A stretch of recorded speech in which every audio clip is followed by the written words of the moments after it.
Welcome to Whiteboard Marketing, where we simplify marketing with easy to understand whiteboard videos. And today I'll be sharing with you what are Google's core web vitals, how to measure them, and a few recommendations for improving your scores on it. So let's get started. First off, what are core web vitals? Well, they are a set of metrics related to speed, responsiveness, and visual stability to help site owners measure user experience on the web. Further, there are three factors that make up core web vitals. These are loading, interactivity, and visual stability, which are measured by the following: largest contentful paint or LCP, first input delay or FID, cumulative layout shift or CLS. But what do they mean?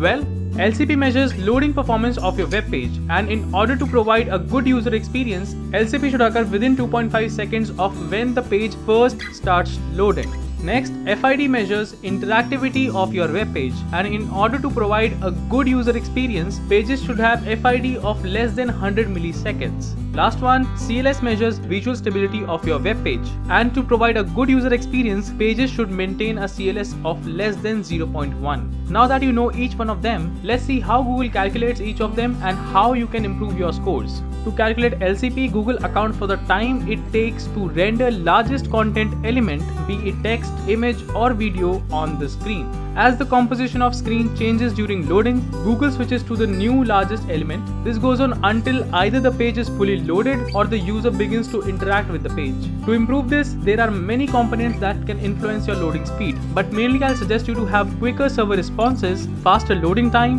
less render blocking JavaScript and CSS, and to improve client-side rendering by using a cache. Next, to calculate FID, Google measures the time it takes for a page to react to a user's first action, be it click, tap, or a key press. To improve this, the main effort on optimizing FID is focused around faster page loading. And for this, you can employ the use of practices like code splitting and using less JavaScript on your page.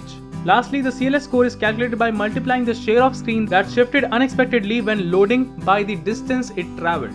Here's an example. As you can see that half of the screen is affected by the shift, which we have indicated by the dotted rectangle. At the same time, distance the content traveled is 15% of the screen, as indicated by the blue arrow. So to calculate CLS score, we must multiply the affected area, which in this case is 0.5, by the distance it traveled, which in this case is 0.15. And we get a score of 0.075, which is within the benchmark of 0.1. Lastly, CLS optimization is the easiest of the core web vitals. It boils down to including size attributes of your images and videos and never inserting new content above the existing content of your web page. Up next, it's time to know where to find core web vitals.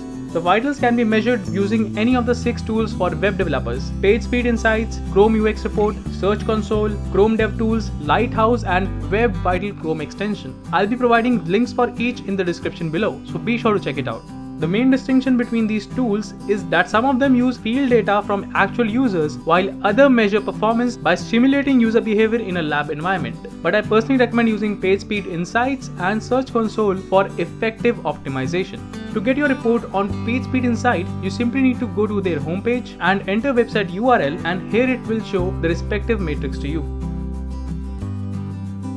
Also, for Search Console, simply head to your dashboard and scroll down. You will see this button here. Simply click on it, and here's all you need to know about your performance. As you can see, my website is not much metric friendly as of now, so I'll be sharing a separate video to help you with hands-on optimization experience for each metric. Please be sure to subscribe to be notified on that upload. Further, let me share a few extra web vitals with you. While the core web vitals are critical metrics for understanding and delivering a great user experience, there are other vital metrics as well. These other web vitals often serve as a proxy or as a supplement metric to core web vitals and help you capture a larger part of the experience to analyze this specific issue. For example, the metric time to first byte and first contentful paint are both vital aspects of loading experience and are both used in diagnosing issues with LCP. Similarly, metrics like total blocking time and time to interactive are lab metrics that are vital in catching and examining potential interactivity issues that will impact FID. However, they are not part of core web vital set because they are not field measurable, nor do they reflect a user-centric outcome. With that, I hope this video was helpful to you and served value. If you love my content, be sure to smash that like button, and if you haven't already subscribed to my channel, please do, as it keeps me motivated and helps me create more content like this for you.